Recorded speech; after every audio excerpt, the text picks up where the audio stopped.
Hey guys, Max here. This time to talk about a show that I can tell you is infinitely better. Oh god, Magic School Bus. I said I'd get to this one, and here you go. But before I talk about this one, I should probably recap my thoughts in case you didn't see it, see my thoughts on the original. And I grew up with the original, liked it a lot when I was a kid. I watch it now. I don't love it as much. Maybe some of that's because you're an adult and you become a little bit more cynical, but even still, I think a lot of it's just simply the fact it's just kind of an educational show. It's not. I mean, Schoolhouse Rock is an educational thing too, but it's also not 30 minutes, and it's not even, and it's just kind of short songs that are still very catchy. This is a whole show, and it does get kind of boring, but at the same time, it's for kids, and for kids, it's cool. It has a. I like the premise of it, the bus that can do anything and allow them to basically do whatever they want, go inside of cells, go underwater. It's a very cool idea, and the kids are kind of stock, but it's more about the creative locations and even the teacher, Miss Frizzle, who is very enjoyable. She's basically the teacher every kid wanted, basically. But so yeah, thought it was a creative, good show for kids, and if you also keep up with me and everything, you know that I wasn't really thrilled about this. I didn't think it was as bad as a lot of other people, but I took one look at it and I said, ooh. Because, and I'll tell you, I had three major problems with it, and I think I addressed this in the school bus review, the original one. One, I wasn't sure Kate McKinnon would be a very good Miss Frizzle, and not, and I'm sure you could argue some of that was maybe nostalgia. You stay attached to her, and maybe that's the truth. That it's such a defined character with one voice that if someone else does it, you're just like, it's not the same. But at the same time, I'm open to it, someone new doing the role if it's good. It's good. A good example for me, a good example of this, even though I know it's not animated and I know the movie was not very good, is that terrible remake of Nightmare on Elm Street. Where when I was watching, I was like, I like their ideas for Freddy, even though I like the original a lot. I love the original, including the guy who played him, Robert Englund. I was saying I like this guy a lot, and I wish he was given a better script. So I'm open to a new portrayal of a character, but she's Miss Frizzle, but she's not. Whatever, I'll get into that. I was also worried. For one, the animation looks bad. That's another complaint. But I was also worried it was just gonna be a lazy rehash. Just here's the old plots, meh, throw them together. Magic school bus, blah.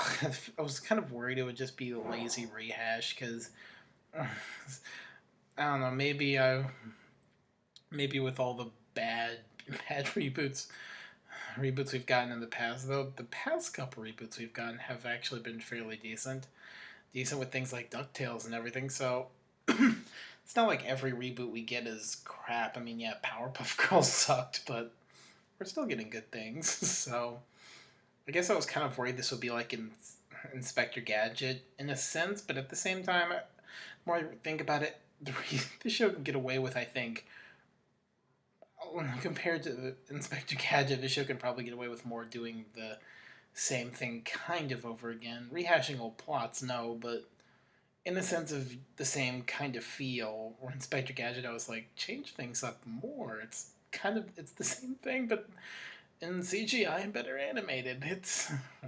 That's for another review, but yeah, unlike Inspector Gadget, where they don't really change much.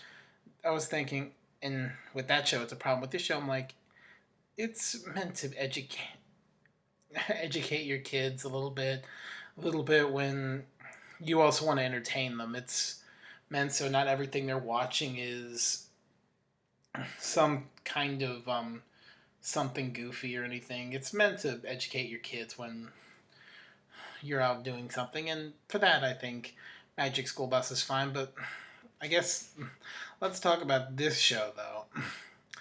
But for starters, the animation is awful. I mean, really bad. It looks like.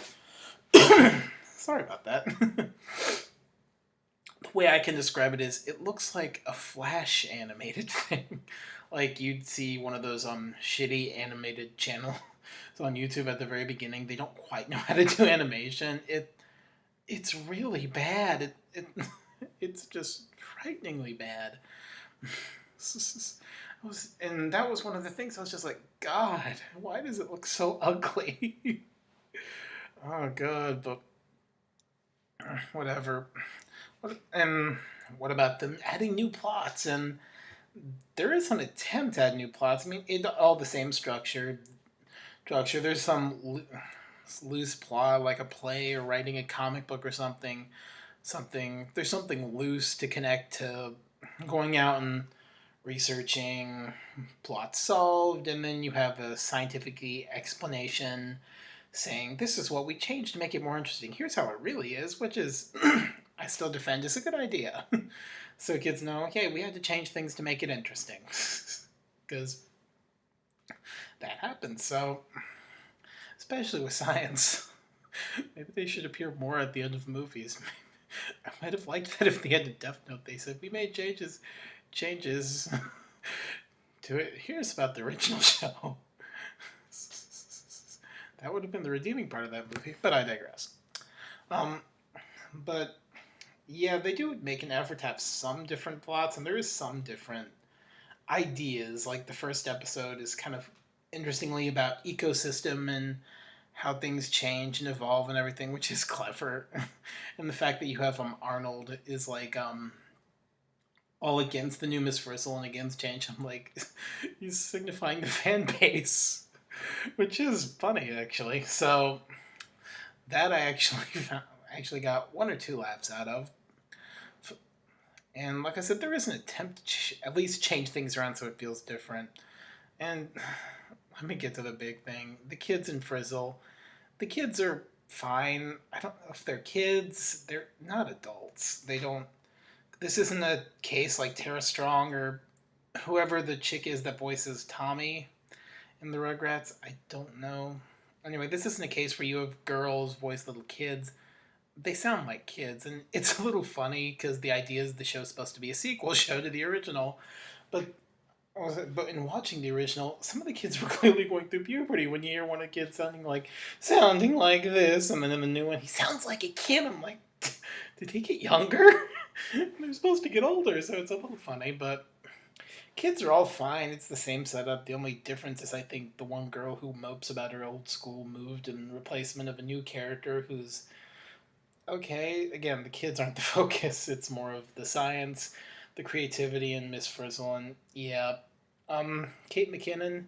How do I put? And the idea is this time it's supposed to be Miss Frizzle's a professor, and this time she's the one who does the scientific explanation at the end of this is what we changed, this is how it is, and it's the same voice actress from the original, and I think it's a clever use of her actually, because I'm thinking if you're going to use the original Miss Frizzle, this isn't actually a clever way to do it. So I did like that change at least.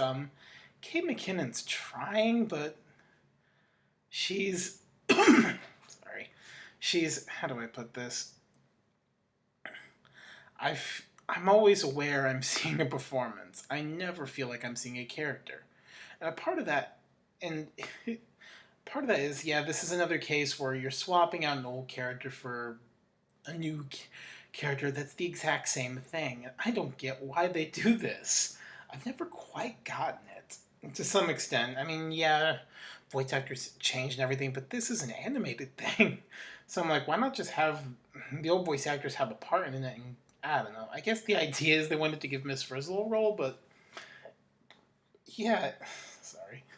Yeah, it just doesn't... I've never gotten this. I think Blue's Clues did the same thing when Steve moved away and they had Joe, and I remember as a kid going, no, this sucks. He's not the same, and then more you think about it, you're like, yeah, it's the same thing. But with this one, you can tell she's trying, and she does at least have the energy, and the animation is trying to keep up with the energy of this Miss Frizzle, but it's... everything about it is awkward, and it's not as good as the original. she's clearly trying, but there's not as much of the same energy, the same joy, and they. And I feel bad saying this because I like Kate McKinnon a lot. I liked her in SNL, and I liked her in the new Ghostbusters remake. So it's not, and I don't know if this is her or the writing, but she's trying. But every time she speaks, I feel like I'm seeing. I just see her in the recording studio. I don't see a character, and yeah, maybe some of that's because they want to call her Miss Frizzle's sister. Again, stupid, but it's fine.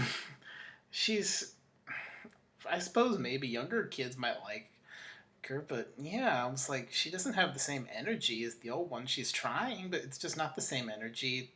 Some of the delivery on lines is a little off. Hearing her, even like in the intro, hearing her say "seatbelts, everyone," I'm like, it's a little off. I mean, the minute she says that, I just get in. I literally just got image of just someone's in a recording studio saying, "All right, let's move to the next line." Oh God, but yeah, I should probably ask because I know you've seen this from any YouTuber that's talking about this. Is this the worst reboot? No, and I've seen some that actually review this that say actually review cartoons and everything that say is Magic School Bus the worst reboot? I'm like, are you kidding me? The worst reboot? I mean, at least with something like, I mean, I know internet hated Powerpuff Girls, but I got the hatred for that one. That is crap. This really? Magic School Bus is what we're shitting on? Is it as good as the original? No, but it doesn't deserve it. This is not what I would issue my hatred for. It's not technically good, but one, you're an adult. You're not. I don't think you're going to be into Magic School Bus as much as other shows. Some shows you might still like. I know you. I mean, I'm still. I mean, I like things like Billy and Mandy, Kids Next Door, and to some extent Dragon Ball Z. Though to be honest, I'd rather watch the Team 4 Star version than the real version because I think it's 10 times better. But anyway, so but this isn't a case of one of those shows that like really holds up and is fantastic. Magic School Bus is is an educational show that's fine to watch for like that nostalgia blast, and it's a good show, but it's not exactly a show full of jokes and everything for the parents. It's a show strictly for kids. It's not able to bridge the gap between parents and adults that like Avatar: The Last Airbender, Looney Tunes can. That's not this isn't that show. So so it's hard for me to even be that mean to it because Brickleberry, I feel no, I don't feel bad about ripping into because I know that's meant for adults and it's so tired and dull. This is trying. There's effort into it, but I really would argue that while there is effort into it, I think the animation in Miss Frizzle, the animation and the fact that Kate McKinnon's not as good of a Miss Frizzle do drag it down. Yeah, this wouldn't even make a top 10, not even top 20, I don't think, of worst cartoon reboots. I once saw that someone did, that apparently there was Yo Yogi. I never saw that, and I saw bits of it, and I said, ooh, this actually happened. For a minute there, I thought I might have dropped acid. At one point, like someone snuck something in my drink, and I'm going, what am I seeing? And I'm not even a fan of Yogi Bear. I hate that stupid show, but yeah. I mean, compared to something like that, no, Matt, this isn't the show to get angry over. If it's a, it's another Magic School Bus, just not as good. I think the best word to describe it is awkward. It's awkward and clumsy. It's not god awful. I don't know. I guess if you're curious and you're an adult that grew up with it, you can. There's nothing god awful about it, and maybe you'll get something. But I think if you're going in with that mentality that this is the worst thing I've ever seen, I feel it probably won't change you. But hope that that after watching it, you still won't think this is the worst thing I've ever seen because If Magic School Bus Rides Again is the worst show you've ever seen, you poor innocent soul, you. So, yeah, I know this probably isn't as angry as you might want it, but I have solutions for that. The next two reviews, I'll. Trust me, this is the next one. I'm getting a friend to help me out with this one, and I. I can't imagine great things, so. And I got another review after that one that I promise will be an angry review. This one might just be me laughing at it the entire time, but yeah. Anyway. By the way, I probably wouldn't expect this to be a recurring thing of me posting videos every day. I'll post them when I can. I'll try to make it at least one a week. And if there's a delay, I'll post about it on Facebook. But yeah, that's my thoughts, and I'll see you next time. Bye.